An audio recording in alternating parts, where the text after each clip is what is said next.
નમસ્કાર દર્શક મિત્રો, હું આપની સાથે છું રાખી અંજારિયા। સ્વાગત છે આપનું કચ્છ ઉદય ટીવી ન્યૂઝમાં। તો દર્શક મિત્રો, જોઈએ આજના સમાચારો વિસ્તારથી। ખાવડા પોલીસ સ્ટેશન વિસ્તારમાં આવેલા દિનારા લાખાવાંડ ગામની સીમમાં ગેરકાયદે ગૌવંશ કતલની પ્રવૃત્તિનો પોલીસે પર્દાફાશ કર્યો છે। પોલીસે દરોડો પાડી આશરે 80 કિલો ગૌવંશનું માંસ, કતલમાં વપરાતા હથિયારો સહિતનો મુદ્દામાલ કબજે કરી એક આરોપીની ધરપકડ કરી છે, જ્યારે 3 આરોપીઓ અંધારાનો લાભ લઈ ફરાર થઈ ગયા હતા। Head constable Bharatbhai Vrajbhai Chaudhary night પેટ્રોલિંગમાં હતા, ત્યારે લાખાવાંડ ગામની સીમમાં બાવળની ઝાડીઓ વચ્ચે ગેરકાયદે ગૌવંશ કતલ થતી હોવાની બાતમી મળી હતી। બાતમીના આધારે પોલીસ ટીમે પંચોને સાથે રાખી સ્થળ પર દરોડો પાડ્યો હતો। દરોડા દરમિયાન પોલીસે એક આરોપીને સ્થળ પરથી ઝડપી પાડ્યો હતો। પૂછપરછમાં આરોપીની ઓળખ હનીફ જુણસમા તરીકે થઈ હતી। તેણે અન્ય 3 શખ્સો સાથે મળી ગૌવંશનું કતલ કર્યાની કબૂલાત આપી હોવાનું પોલીસનું કહેવું છે। પોલીસને જોઈ અન્ય 3 આરોપીઓ અંધારાનો લાભ લઈ ફરાર થઈ ગયા હતા। ફરાર આરોપીઓમાં જબાર જુણસમા, અલ્લા જુડિયા, તૈયબ સમા અને અલ્લાબક્ષ લાખા સમાનો સમાવેશ થાય છે। તેમની શોધખોળ હાથ ધરવામાં આવી છે।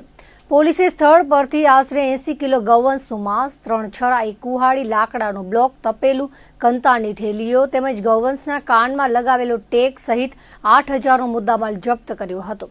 સ્થળ પર પશુ ચિકિત્સક દ્વારા પણ જરૂરી તપાસ કરવામાં આવી હતી।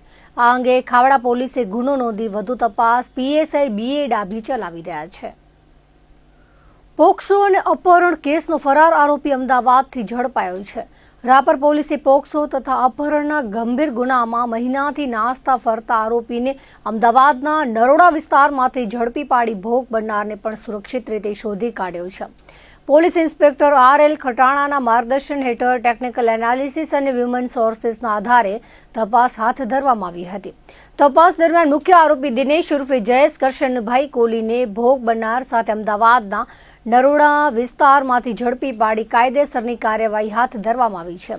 કામગીરી રાપર પોલીસ સ્ટેશનના પોલીસ ઇન્સ્પેક્ટર RL ખટાણા તથા તેમની ટીમ દ્વારા સફળતાપૂર્વક પાર પાડવામાં આવી હતી। જિલ્લા પંચાયત કચેરી બહાર પાર્ક કરાયેલી એમ્બ્યુલન્સમાં સોમવારે અચાનક આગ લાગી હતી। આગ લાગતા એમ્બ્યુલન્સમાંથી ધુમાડાના ગોટા ઉઠ્યા હતા, જેથી આસપાસના વિસ્તારમાં અફરાતફરીનો માહોલ સર્જાયો હતો। ઘટનાની જાણ થતાં ફાયર બ્રિગેડની ટીમ તાત્કાલિક ઘટના સ્થળે પહોંચી હતી અને આગ પર કાબુ મેળવવાની કામગીરી હાથ ધરી હતી। પ્રાથમિક માહિતી મુજબ આ ઘટનામાં કોઈ જાનહાનિ થઈ નથી, જોકે આગ લાગવાનું ચોક્કસ કારણ હજુ સુધી બહાર આવ્યું નથી। ઘટનાને પગલે સ્થળ પર લોકોના ટોળે એકત્ર થયા હતા। આ એક જિલ્લા પંચાયત તરફથી 15મા નાણાં પંચ અંતર્ગત ગત વર્ષે જે આપવામાં આવેલી એમ્બ્યુલન્સ હતી અને એમાં અચાનક આગ લાગેલી છે। ડ્રાઈવર પાસેથી જે જાણવા મળેલ માહિતી મુજબ ડ્રાઈવર અમારા સ્ટોર પરથી દવા ભરીને આવતા હતા અને અહીંયા ગેટ પર જ એમને પાછળની બાજુને આગનું જોવા મળ્યું, એટલે ડ્રાઈવર તરત ત્યાં ગાડી ઊભી રાખી બહાર નીકળી અને આગ બુઝાવવાની કોશિશ કરેલી છે। ડ્રાઈવરને થોડીમાં ઈજા પણ થઈ છે। આ તમામ જે ઘટના છે એ બાબતે અમે RTOને અને ટેકનિકલ સ્ટાફને રિપોર્ટ પણ કરેલો છે। એ આખી તપાસ ચાલુ છે। ડ્રાઈવર તો જોખમ રહિત છે, પણ ડ્રાઈવરે સમય સૂચકતા વાપરી અને એ ગાડીથી નીચે ઉતરી ગયા છે અને જે અંદર ફાયર એક્સટિંગ્યુશર હોય એનાથી એણે આગ ઓલવવાની કોશિશ પણ કરી હતી અને તાત્કાલિક અમને જાણ કરી અને 108ને અને ફાયર બ્રિગેડને અમે બોલાવીને આગને કાબૂમાં મેળવવાની કોશિશ કરેલી હતી। બન્ની વિસ્તારમાં સમાવિષ્ટ મોટા સરોડા ગામમાં ચોમાસાની શરૂઆત થતાં જ રસ્તાઓની દયનીય હાલત સામે આવી છે। મામૂલી વરસાદ બાદ પણ ગામને જોડતા માર્ગો પર મોટા ખાડા, અતિશય કાદવ ભરાઈ જતા સમગ્ર વાહન વ્યવહાર ખોરવાઈ ગયો છે। સામાન્ય દિવસોમાં પણ મુશ્કેલ ગણાતા આ રસ્તાઓ ચોમાસામાં સાવ બિનઉપયોગી બની ગયો છે, જેથી ગામ લોકો માટે અવરજવર કરવી અત્યંત જોખમી બની ગઈ છે। વાહનો ચાલી શકે તેવી સ્થિતિ ન હોવાના કારણે ગામમાં આરોગ્ય વિષયક ઇમરજન્સી વખતે સ્થિતિ વધુ ગંભીર રૂપ ધારણ કરી લે છે।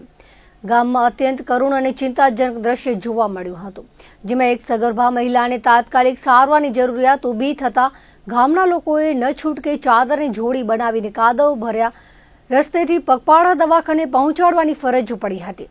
આ જ રીતે એક બીમાર વડીલને પણ સમયસર સારવાર મળી રહે તે માટે ગામના યુવાનોએ ખભા પર ઉંચકીને મુશ્કેલ માર્ગ પાર કરાવ્યો હતો.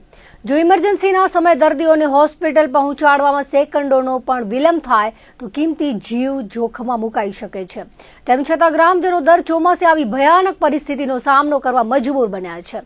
રહેવાસી જત હુસેનભાઈના કહેવા અનુસાર દર વર્ષે ચોમાસા દરમિયાન ગામની હાલત આવી જ કફોડી બની જાય છે. રસ્તાઓ એટલા ખરાબ છે કે અહીં 108 એમ્બ્યુલન્સ કે અન્ય કોઈ ખાનગી વાહન આવી શકતું નથી. પરિણામે દર્દીઓને ટાંગાટોળી કરીને એક ખભા પર બેસાડીને જ હોસ્પિટલ લઈ જવા પડે છે.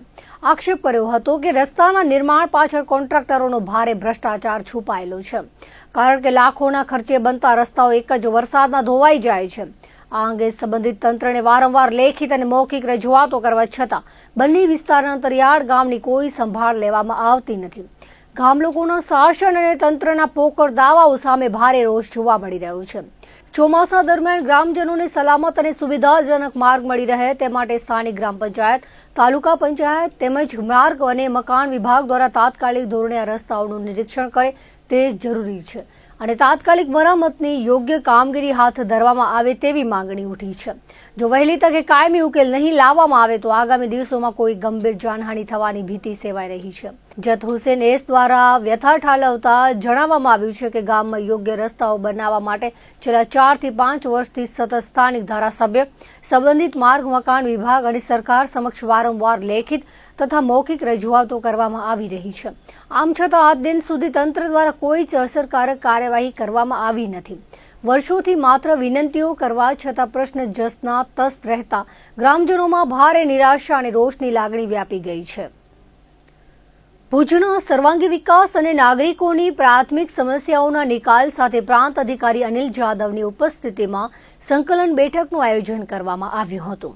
ભુજના ધારાસભ્ય કેશુભાઈ પટેલની વિશેષ હાજરીમાં યોજાયેલી બેઠકમાં શહેરના વિવિધ વિકાસ કાર્યો અને પ્રજાકીય પ્રશ્નો અંગે સઘન સમીક્ષા કરવામાં આવી હતી. બેઠક દરમિયાન અગાઉની મીટિંગમાં મંજૂર કરાયેલા કાર્યોની પ્રગતિનો અહેવાલ મેળવવામાં આવ્યો હતો. આ ઉપરાંત ભુજ શહેરમાં વધી રહેલા દબાણો, ખરાબ રસ્તાઓની સ્થિતિ તેમજ વરસાદી પાણી ભરાવાની જ્વલંત સમસ્યાઓ અંગે ગંભીરતાપૂર્વક ચર્ચા વિચારણા કરવામાં આવી હતી. ભવિષ્યમાં આ પ્રકારની મુશ્કેલીઓ ન સર્જાય તે માટે અત્યારથી જ યોગ્ય પ્લાનિંગ કરવા અને તેના પાલન અર્થે સંબંધિત વિભાગોને ચોક્કસ કામગીરી સુપરત કરવામાં આવી છે, જેનું આગામી બેઠકમાં રિવ્યૂ લેવામાં આવશે. બેઠકમાં શહેરમાં અમૃત 2.0 યોજના હેઠળ ચાલી રહેલા વિવિધ કામોની સ્થિતિની પણ વિગતવાર સમીક્ષા કરવામાં આવી હતી. પ્રાંત અધિકારીએ જણાવ્યું હતું કે નગરપાલિકા ક્ષેત્રના વિવિધ પ્રશ્નોના ઉકેલ માટે આવનારા અઠવાડિયાના લક્ષ્યાંકો નક્કી કરવામાં આવ્યા છે અને તે કામગીરીનું સતત ફોલોઅપ લેવામાં આવશે.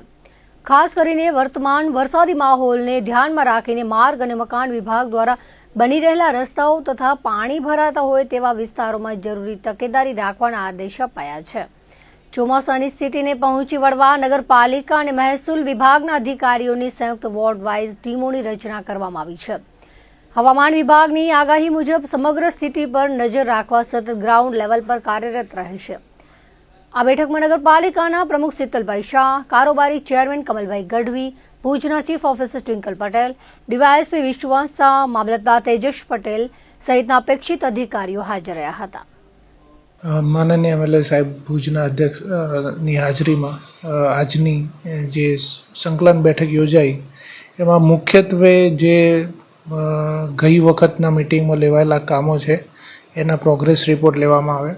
એના સિવાય ભુજ સિટીને લગતા જેમાં દબાણોના પ્રશ્નો છે, રોડના પ્રશ્નો છે, પાણી ભરાવાના પ્રશ્નો છે, એ બાબતે ચર્ચાઓ થઈ અને ભવિષ્યમાં આ પ્રકારે ન થાય એના માટે કયા પ્રકારના પ્લાનિંગ કરવા એ માટેના ટાસ્ક દરેક ડિપાર્ટમેન્ટને આપવામાં આવ્યા છે, જે ભવિષ્યમાં આવે નેક્સ્ટ મિટિંગમાં આની આગળની પ્રોગ્રેસની ચર્ચા થશે.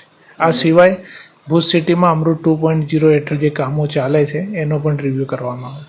વરસાદી માહોલમાં અત્યારે જે રીતે આરએનબી રોડ્સ બનાવી રહી છે અને જ્યાં વોટર લોગિંગના પ્રશ્નો આવ્યા છે એમને તકેદારી રાખવા માટે જણાવવામાં આવ્યું છે. આ સિવાય નગરપાલિકાની વોર્ડ વાઇઝ ટીમ અને પ્રાંત કક્ષાએથી રેવન્યુ ઓફિસરોની વોર્ડ વાઇઝ ટીમ અમે બનાવેલી છે અને જ્યાર સુધી આગાહી છે ત્યાર સુધી સમગ્ર ટીમ ગ્રાઉન્ડ ઉપર રહેશે.